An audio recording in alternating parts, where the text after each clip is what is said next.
আপনি হয়তো এটা জানেন না যে ইউটিউবে প্রতিনিয়তই হাজার হাজার ক্রিয়েটর প্রতিনিয়তই কিন্তু ব্যর্থ হচ্ছে শুধুমাত্র এই একটা মাত্র ভুল করার কারণে। ওই ভুলটা কি এবং আপনি কিভাবে এটা করছেন এবং কিভাবে আপনি সংশোধন করবেন, প্রত্যেকটা বিষয় এই ভিডিও থেকে এক এক করে বিস্তারিত আপনাকে প্র্যাকটিক্যাল দেখিয়ে দিব। তো আপনি কি করবেন, প্রথমে চলে আসবেন এখান থেকে আপনার ওয়াইটি স্টুডিও অ্যাপটা রয়েছে এখানে।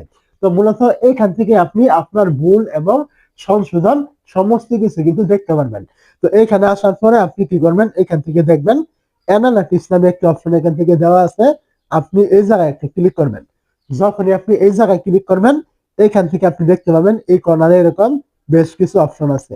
তো এখান থেকে আপনি পেয়ে যাবেন এই যে ট্রেন নামে একটা অপশন, আপনি এখান থেকে দেখতে পাবেন, এইখানে ক্লিক করবেন। তো এখন আমি এখান থেকে বলি আপনার ভুল কোনটা। আপনার ভুল হলো এটাই, আপনি যেই টপিক নিয়ে কাজ করেন না কেন, আপনার যখন যেটা মনে চাই আপনি ওই সময় ওইটাই ভিডিও দিয়ে ফেলেন। যার ফলে কি হয়, আপনার ওই ভিডিওগুলো ইউটিউব কখনোই পুশ করে না অডিয়েন্সের কাছে। কেন পুশ করে না?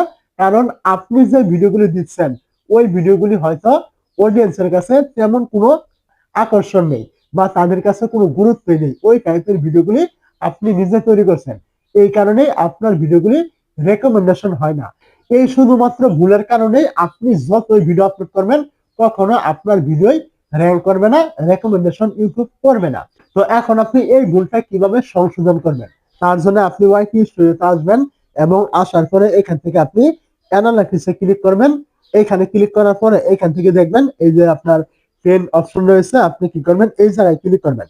তো এইখানে আপনি যখনই ক্লিক করবেন এখান থেকে আপনি একটু নিচের দিকে আসলে পেয়ে যাবেন রিসেন্ট ভিডিও নামে একটি অপশন এখান থেকে দেওয়া আছে।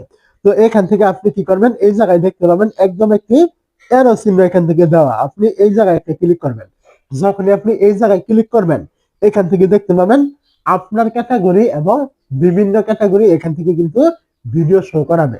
তো এইখান থেকে আপনি অবশ্যই লক্ষ্য রাখবেন যেটা আপনার ক্যাটাগরি এখান থেকে ভিডিওটা শো করছে, যে টপিকটা শো করছে, যেটা আপনি ভিডিও দেন আপনার চ্যানেলে, মূল কথা হলো আপনার ক্যাটাগরির ভিডিও, ওই ভিডিওগুলি এইখান থেকে আপনি টার্গেট করবেন। কিভাবে টার্গেট করবেন, এইখান থেকে দেখবেন তার টপিকগুলো কি নিয়ে এবং সে এখানে কি নিয়ে কথা বলেছে।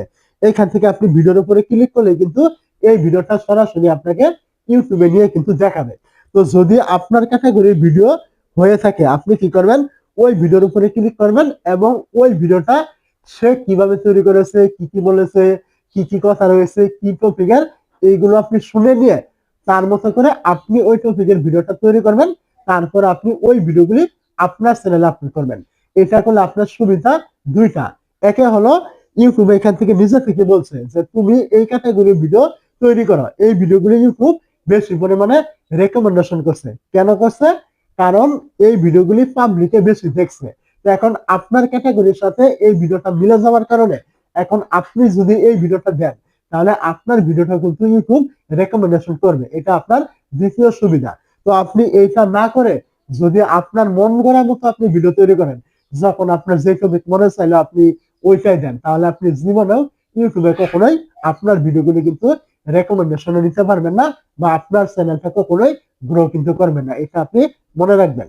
আশা করি এখান থেকে আপনার ভুল এবং কিভাবে আপনার ভুলগুলো সংশোধন করে ভিডিও তৈরি করবেন দুইটা বিষয় আপনি এখান থেকে জানতে পেরেছেন। আর বুঝতে অসুবিধা হলে অবশ্যই কমেন্ট করবেন, এটা নিয়েও কিন্তু পরবর্তীতে রিপ্লাই আসবে।